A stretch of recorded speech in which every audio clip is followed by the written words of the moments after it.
मानस श्रृंखला में आज का विषय पंचकोश भाग 2। हमारा शरीर पंच महाभूतों पृथ्वी, जल, अग्नि, वायु और आकाश से बना है। इसका पोषण अन्न से होता है, अतः इसे अन्नमय कोश की संज्ञा दी गई है। अन्न से ही रस, रक्त, मांस, मेदा, अस्थि, मज्जा और शुक्र का निर्माण होता है। इस शरीर की आकृति और प्रकृति आत्मा के अनुसार ही होती है। शरीर मन की इच्छा पूर्ति का साधन भी है, अतः इसका सदा निरोग रहना आवश्यक है ताकि कोई इच्छा अपूर्ण न रह जाए। शरीर का इससे अधिक महत्व नहीं है।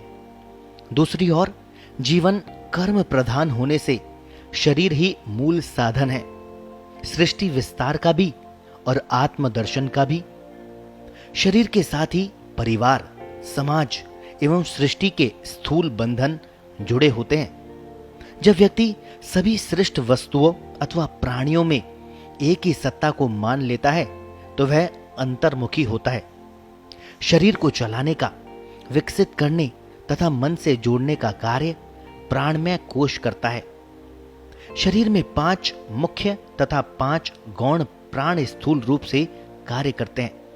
इन्हें प्राण, अपान, उदान, समान, व्यान तथा नाग, कूर्म, कृकल, देवदत्त और धनंजय के नामों से जाना जाता है। सृष्टि के मूल प्राण ऋषि, पितृ, देव आदि प्राणों का ही परिवर्तित रूप होता है। व्यक्ति ऋषि, पितृ और देव ऋण साथ लेकर जन्म लेता है और मृत्यु से पूर्व उन्हें लौटाना भी चाहता है। प्राण ही मन का पोषण करते हैं। प्राण हमारे सूक्ष्म शरीर का बोध कराते हैं। हमारी चित्त वृत्तियों का संचालन भी प्राण ही करते हैं। यही देवासुर संग्राम है। देव प्राण एवं असुर प्राण व्यक्ति को अलग अलग दिशाओं में खींचते हैं। सूक्ष्म शरीर अंतःकरण में संस्कारों का बंधन कराता है। इस प्राण शरीर के साधन के लिए ही प्राणायाम का अभ्यास किया जाता है। जगतगुरु शंकराचार्य ने अपेक्षानुभूति में लिखा है, सर्वत्र ईश्वर होने की धारणा का अभ्यास करके जीवन शक्तियों पर अधिकार करने को प्राणायाम कहते हैं। अहम ब्रह्मास्मि अर्थात मैं ही ब्रह्म हूं की धारणा का अभ्यास पूरक है तथा संस्कार मिथ्या है, रेचक है। अहम ब्रह्मास्मि की स्थायी धारणा ही कुंभक है। व्यवहार में जगत मिथ्या नहीं है, ये तो मन का भाव है। जगत की उपासना ही मन की उपासना है। जगत सत्य की प्रतिष्ठा भी है।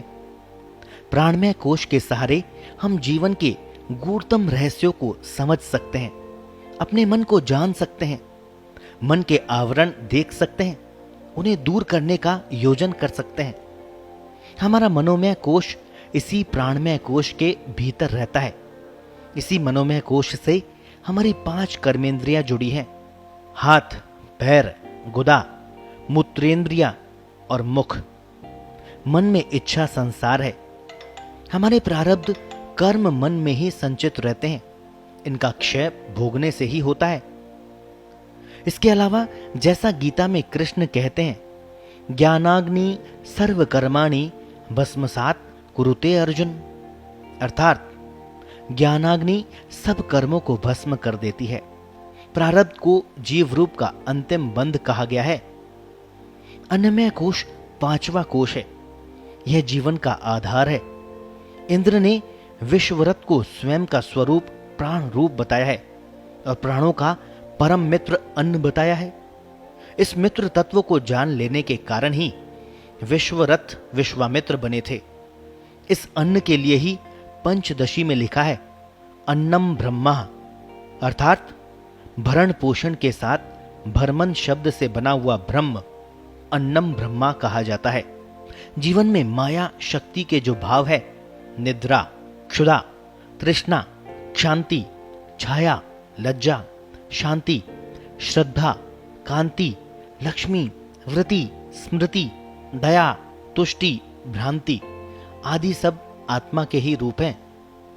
व्यक्ति का जब इनसे परिचय हो जाता है तथा वह ईश्वरीय सत्ता को जान लेता है, तब दृढ़ता पूर्वक कह पाता है कि जीव ही ब्रह्म है। बुद्धि तत्व में अवस्थान करके स्वयं प्रकाशित विद शक्ति को भी वह आत्मसात करता है। सभी दृश्य पदार्थों में व्यवहारिक सत्ता की अनुभूति पा लेता है।